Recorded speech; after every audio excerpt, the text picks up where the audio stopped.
Today on People Now, former Spice Girl Mel B's lawyer claims she was drugged by her estranged husband, Stephen Belafonte. Jessica Alba speaks out about all of her anticipations for her upcoming baby boy. I was able to handle that and walk away and put him in its place. S.W.A.T star Lina Esco recounts her bad experience with Harvey Weinstein and defends others in Hollywood who knew but didn't say anything about Weinstein's reputation. President George H.W. Bush apologizes after a second actress accuses him of groping her in 2016. Comedian Lina Esco opens up about her new lifestyle after losing over 100 pounds. I would do it. I would bring that little feisty accountant right back. Actress Angela Kinsey is on board for a reunion of The Office. Woo! Hear what she has to say about making it happen. Say bandit!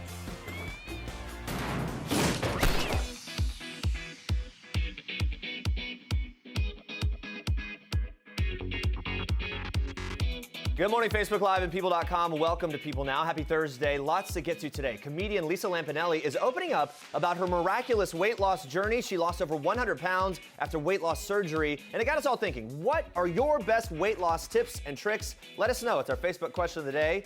We will look at your comments below live right here on the show in just a couple minutes. But first, here's what you need to know and what's trending today. America's Got Talent judge Melanie Brown, a.k.a. Mel B, is claiming her estranged husband, Stephen Belafonte, drugged her throughout, quote, much to most of the relationship. Her lawyer, Phillips made a statement about the claims in an L.A. Superior Court on Wednesday. Belafonte and his legal team responded to the allegations, claiming they are, quote, nothing more than a smear campaign. According to The Sun, Brown's attorney also alleges that Belafonte had at least 56 videos, a third of which were, quote, of a sexual nature. Susan Weisner, a member of Brown's legal team, said 90% of the videos were of the former Spice Girl and were made without her consent. Belafonte's lawyers dismissed the claim, arguing that the videos were consensual. In April, Brown filed a temporary restraining order against her ex and accused him of physically and emotionally abusing her. She alleged in her TRO filing that she was in fear of her life and that Belafonte's alleged abuse ramped up when her career was on an upswing. She also claimed in the filing that Belafonte hired a German exchange student, Lorraine Giles, to be their nanny and pitted the two women against each other. Brown claimed the nanny's relationship with Belafonte became sexual and that he impregnated her before demanding an abortion. Brown was granted a restraining order against Giles in April, but Giles in turn sued Brown for defamation, claiming her pregnancy was the result of a one-night stand. The full divorce hearing has been rescheduled to begin November 6th. Now on to this. The FBI has released new information Wednesday in the alleged abduction of Sherry Papini, including sketches of two women described by Papini as her alleged abductors. Papini, a 35-year-old mom, was allegedly kidnapped last November while jogging near her Redding, California home. She was found 22 days later along the side of a rural road on Thanksgiving Day. Papini described one female suspect as in her 20s or 30s and the other as being between 40 and 50. According to a sheriff's office press release obtained by People, Papini stated that the suspects, quote, made efforts to conceal their identities with face coverings. The younger woman in the sketch is described as being 5 feet 5 inches tall with a medium build and curly dark hair, thin eyebrows, and pierced ears. The second suspect is approximately 5 feet 7 inches tall and has straight black hair with some gray in it and thick eyebrows. Authorities have also said that two DNA profiles were collected from Papini's clothing, neither of which match her husband Keith's DNA. And they've released the initial 911 call made by Keith when he discovered his wife was missing. Here is a piece of that call. I couldn't find her, so I called the daycare to see what time she picked up the kids. The kids were never picked up, so I got freaked out, so I hit like the Find My iPhone app thing, and it said that it showed her phone like at our end of our driveway. We don't have really good service. Okay. Not the end of our driveway, but the end of our street. So I just drove down there, and I saw her phone with her headphones because she started running again, and I found her phone, and it's got like hair ripped out of it, like in the headphones. So I'm like totally freaking out, thinking like somebody like grabbed her. Oh my God. Okay. And we live down kind of a sketchy street, so I definitely, I don't know if I'm allowed to knock on everybody's door, but I will if I'm allowed to do that. Well, let's just have the officers contact you so they can start, processing everything, figure out what's going on, okay? The mysterious Sherry Papini case captivated the nation and spawned numerous theories about what exactly happened, including whether Sherry's husband was involved and whether the disappearance was voluntary or involuntary. But a week after Sherry vanished, Keith volunteered to take a polygraph test, which he passed, with investigators confirming there was no physical evidence to suggest his involvement. And he told People around that same time, quote, "I know that my wife would never leave me and never in a million years leave our kids." In the new press release, the sheriff's office revealed that investigators discovered Papini had been texting with an unidentified male acquaintance from Michigan around the time of her disappearance, but interviewed him and determined he was not involved in Sherry's disappearance. Around 4:30 a.m. on Thanksgiving, November 24th, a motorist spotted a woman frantically waving on the side of a rural Yolo County road about 150 miles south of the Papini's Reading home.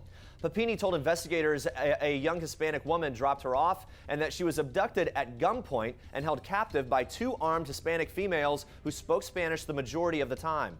After Sherry's return, Keith said his wife was covered in bruises because of repeated beatings and her nose was broken. The sheriff's office said in their new release that Papini also had a brand on her right shoulder. She told investigators that she had not been sexually assaulted, and the new release states, quote, "There is no physical evidence to indicate otherwise." The sheriff's office says they are still working the case and that the Papinis remain in contact with the authorities. The FBI is offering a $10,000 reward for information leading to the suspect's identification. If you recognize these two individuals or have any other information regarding Papini's whereabouts last November, please contact the Sacramento office of the FBI at tips.fbi.gov. George H.W. Bush has apologized through a spokesman after a second actress accused the former president of groping her in 2016. A statement released from Bush's office on Wednesday reads, quote, "At age 93, President Bush has been confined to a wheelchair for roughly 5 years, so his arm falls on the lower waist of people with whom he takes pictures. To try to put people at ease, the president routinely tells the same joke, and on occasion, he has patted women's rears in what he intended to be a good-natured manner. Some have seen it as innocent, others clearly view it as inappropriate. To anyone he has offended, President Bush apologizes most sincerely." New York actress Jordana Gralnick told Deadspin on Wednesday that she had posed for a photo with Bush when he came to see a theater production of The Hunchback of Notre Dame. She said other actors had warned her that Bush had a, quote, reputation for groping during photo ops, but she did not take it seriously, explaining, "I guess I was thinking he's in a wheelchair, what harm could he do?" Gralnick continued by claiming Bush grabbed her from behind, saying, "Do you want to know who my favorite magician is? David Copperfield." The actress says his wife, Barbara Bush, stood nearby and said something along the lines of, quote, "He's going to get himself put into jail."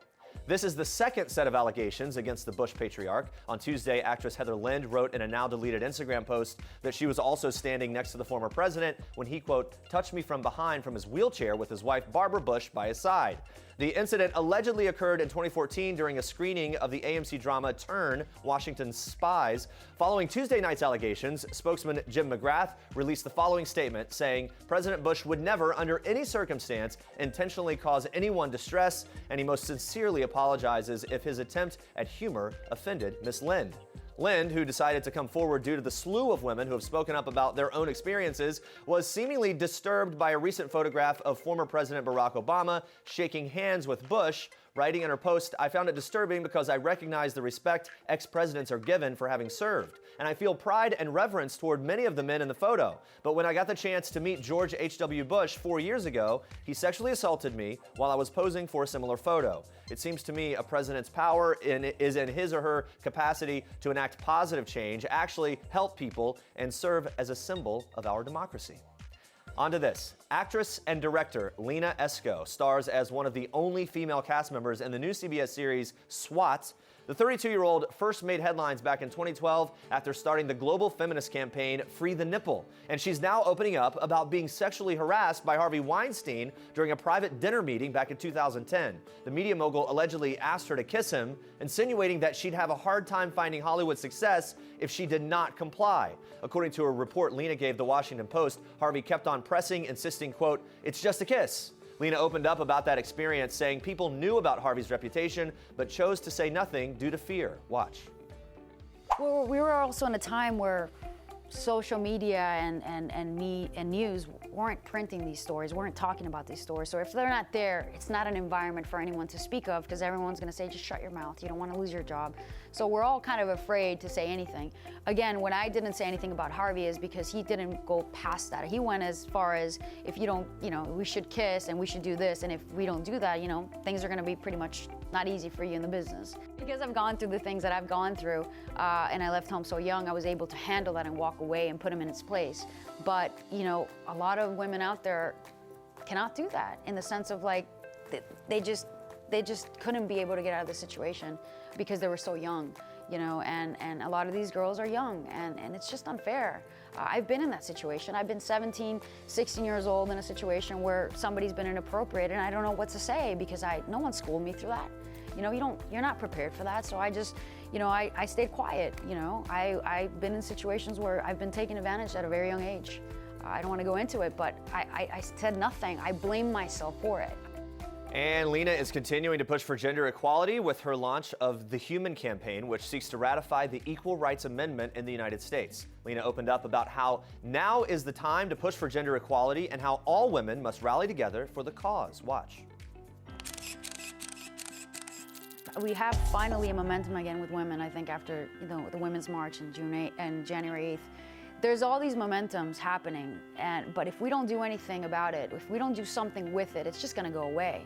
It's gonna be just like a trend. Right. The same thing with all these women coming up. I mean, we have to do something with this. Yeah, so how do you harness the momentum? Well, we have to hold these people accountable for what they're doing, and we need to continue speaking up and taking risks. Taking risks might mean that we might lose our jobs, but it's the bigger picture, because what we're doing is creating a ripple effect for other men and women to come up. Yeah. Speak about what's happening. And this is the same thing with women's rights, with what's happening now. If we don't capitalize on this, and we continue to stop using it as just a trend or something to tweet about or Instagram about, that's not enough. You need to be active, and that's what I'm saying, the Equal Rights Amendment, the Human Campaign, and what we're doing. This is not my thing, this is everyone's thing. It's important to come together, because you can be helping women here, helping women there, but if we're not in the Constitution, there's nothing more important than that. Nothing.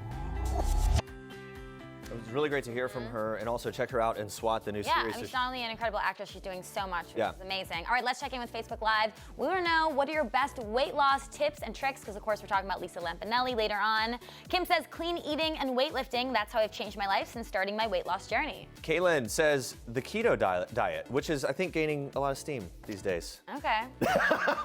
If you're interested, look it up. Keep the Facebook comments coming in. We'll check in with you again soon. But first, more for us in Star Trek, Andrea. Yes, Jeremy. So we're kicking off Star Trek with some baby news and a little gender reveal. Watch this. I haven't really revealed the gender, but I'm having a boy. You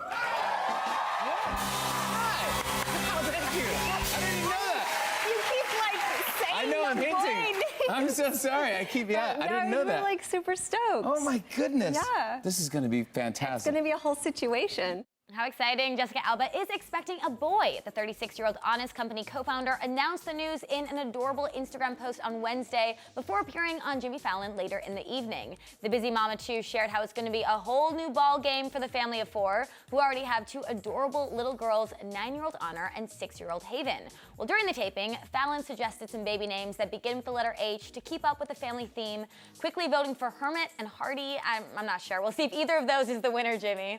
And while names are a little tough to determine, Alba says her cravings certainly are not, revealing her top picks are shaved ice with ice cream on the bottom and Japanese food. Both great choices. We'll stay on people.com for all the latest baby updates. All right, is there an office reunion in the works, people? Watch this.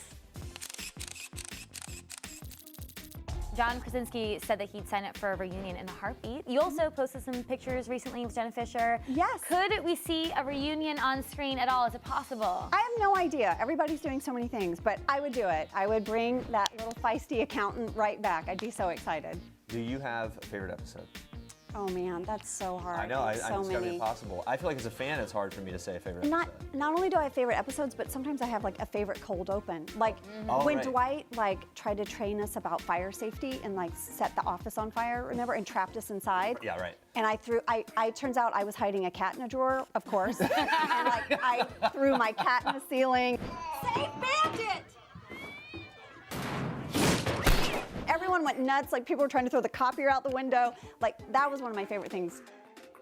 Definitely a classic scene. Well, Angela Kinsey is very busy. She's appearing in season 2 of the Netflix series Haters Back Off, and is also gearing up to celebrate her first anniversary with her husband Josh after merging their 2 families together, including 2 cats and 2 dogs. Yikes! Watch this. They've brought so much like life and adventure, you know, to Isabel and I. And I hope the same, you know. But it is interesting because he had 2 boys and 2 cats, and I had a daughter and 2 dogs. And so when we all like moved in together, it was like a little bit of like, I call it delightful chaos. Like the dogs, the cats, boys, like it's just, it is fun though. What's the biggest thing that surprised you after this first year? Josh doesn't shut a single cabinet. Not a single cabinet. Like, it's like I'm Vanna White. I'm like, I just walk through the house and I just shut cabinets and I shut drawers and I'm like, what? How did all these? Like, what in your head makes you think you don't have to shut the cabinets? And I told Jenna, I was like, I think it's so cute. And she was like, this is how I know you're newlyweds. Because you think it's cute. Like, but at some point you're gonna be like, fuck. But I still am like, oh, he was in the kitchen. All right, guys, so there's nothing quite like a little sing-along during an interview, right? Well, Jeremy is trying to channel Reba McEntire with actress Joanna Garcia Swisher, so see how he does. Watch this. The night the lights went out in Georgia. That's the night that the lights went out in Georgia. That's my Reba impression. Yeah. Dead on. By the way, she would be so flattered. I don't know about that. I'm not sure, Joanna, really. Well, Swisher landed her big break on the hit show Reba, starring alongside country icon Reba McEntire. But even though the show ended over 10 years ago, Swisher says Reba is still very much in her life. Gotta say, I'm a little jealous. Watch this. She's very vocal about, you know, like how much she loves us and just wants to protect us. She's always checking in. She is the epitome. I mean, first of all, she's nominated for Country Female Vocalist of the Year for the CMAs. Yep. Jason and I are actually gonna go. Are you gonna go? Yeah. Very fun. So the fact that this woman is still relevant and killing it and doing it for as long as she has, like, hello, let's all just kind of bow down to her, and me right? too. And but not necessarily because of the volume of her work or even the quality of her work, which, by the way, both are on another level. It's really just about who she is, and if you get an opportunity to work with her, if you get an opportunity to know her, if you get an opportunity to be loved by Reba, you are a better person. So sweet, love hearing those Reba stories. And those are your Star Tracks for today. And still ahead, see Kourtney Kardashian dazzle in a shiny sequin dress, and details from Justin Timberlake and Jessica Biel's date night. Stick around. This is King Cutie in People. His Royal Highness Prince George Alexander Louis of Cambridge. These are George's parents, George's home, his Nana, the Queen, and his staff of 644 Englishmen. This is George's dog Lupo, who inspired his favorite book, The Adventures of the Royal Dog Lupo, one George will share now that he's a big brother. People. The details make the story. Don't miss this week's People. Take me out to the ball game. Yeah. Motion. Justin Timberlake and Jessica Biel cheer for the boys in blue. The Lovebirds were spotted at Game 2 of the World Series at Dodger Stadium in LA on Wednesday. Looking good. Celine Dion sharing a cute snap of her twin boys to mark their 7th birthday. The trio appear to be hanging out in a music room of some sort with her boys Eddie and Nelson dressed in Michael Jackson-inspired outfits. Getting it, loving it, looking good. Very cool. All right, Kourtney Kardashian is sizzling in a sequin mini dress on the red carpet. Kourtney has landed her first solo clothing line with Pretty Little Thing, launching the collection with a lavish bash in LA. And an I Dream of Jeannie ponytail. Pump the brakes, everybody. Vin Diesel reunited with Fast and Furious sister Jordana Brewster and Fast 5 director Justin Lin. Vin Diesel captions a sweet reunion pic, on the road back to our roots, family reunited. We love seeing that. Funny woman Lisa Lampanelli has taken her comedy from stand-up to off-Broadway with her hit show Stuffed. It's our Toyota People Pick of the day, and it follows 4 women's dynamic relationship with food and body image issues. It was actually inspired by Lampanelli's own journey with weight loss after dropping over 100 pounds through weight loss surgery. Well, here's what she told me about her relationship with food today.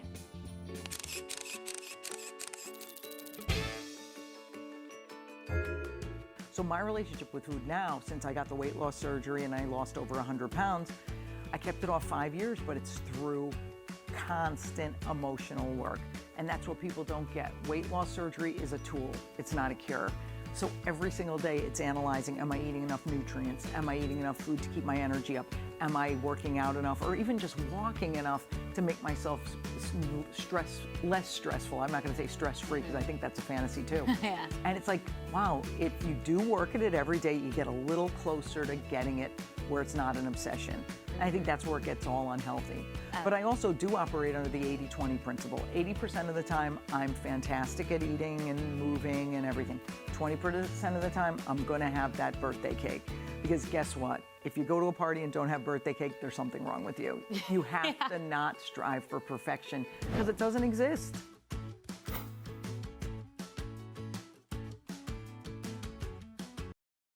This is Jennifer Lawrence in People.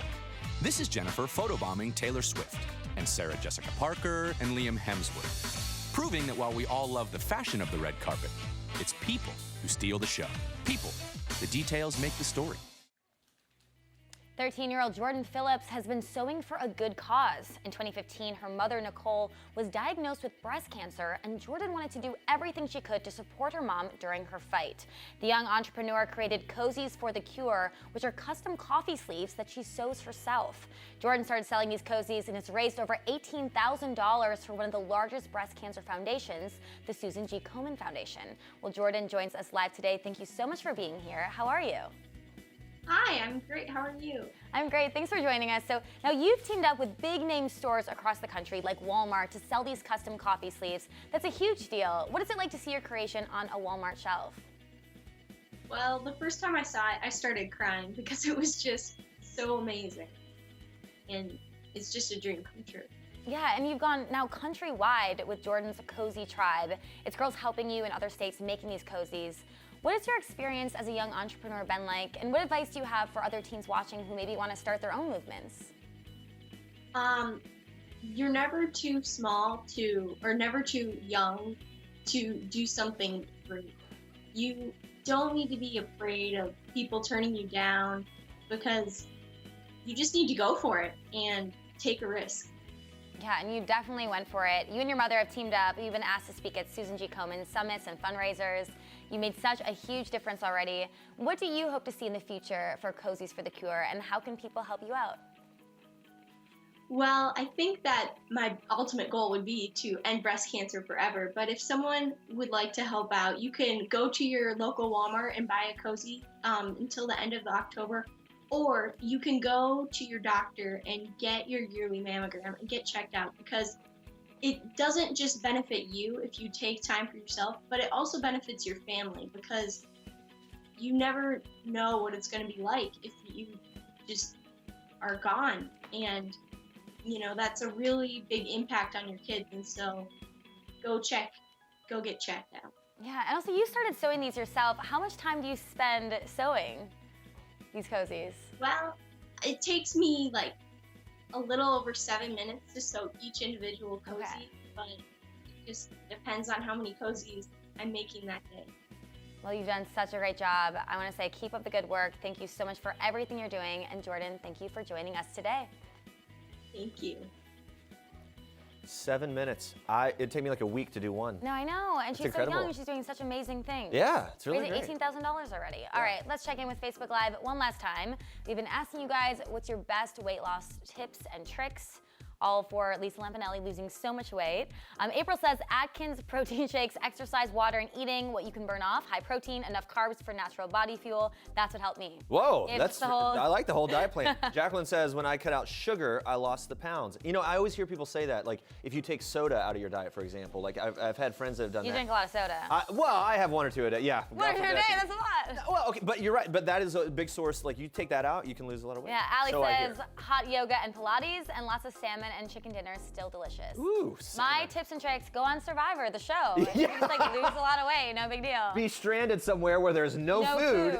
The pounds just fall Really off. good advice. It's crazy. And you get lots of bug bites and totally potentially worth it. sickness and who knows what could happen out there. Don't do that, guys. Coming up tomorrow, singer-songwriter, but you might win $1 million. You might. There's a chance. All right, singer-songwriter Rachel Platten shares details of her new album, Waves. And we hear from some of Hollywood's leading ladies like Elizabeth Hurley and Julianne Moore on how they unplug after a long day, a long week, all that stuff. Also, you might lose out on $1 million That's three true. different times It's if you go on probably Survivor. not worth it. And Like you gain all the way back right away. It's not worth it. All right, thanks for watching. For now, we leave you with one last thing with Bill Nye, the Science Bill Guy. Nye, the Science Guy. Science rules. Hi, I'm Bill Nye, and this is One Last Thing. The last song stuck in my head is definitely 7 Nights to Rock, the original version by Moon Mullican with Boyd Bennett, the king of the hillbilly piano. I got 7 nights to rock, I got 7 nights to roll. The last good advice I received, was to take a small plane instead of 2 bigger commercial flights. That turned out, that was kind of cool. The last guilty pleasure, I guess listening to Ranger Doug's classic Cowboy Corral, which I love. I turn it up loud. Press along with a loud big noise, press along to the big